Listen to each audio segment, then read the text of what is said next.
ভোরের দিকে বুঝলাম চোখ জ্বলছে না, শুধু ভিতরের মানুষটা ধীরে ধীরে ক্লান্ত হয়ে পড়েছে। যে মানুষ একটা কল দিতে পারে না, সে কি সত্যিই বোঝে অপেক্ষার দাম?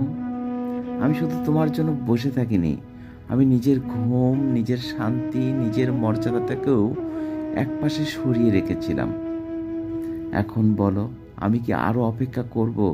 আর কতবার নিজেকে বুঝাবো ও ব্যস্ত ছিল, আর কতবার চোখের জলকে অজুহাত দিয়ে চুপ করাবো? কারণ কিছু অপেক্ষা ভালোবাসার প্রমাণ নয়, কিছু অপেক্ষা শুধু শেখায় কাকে ছেড়ে আসতে হবে।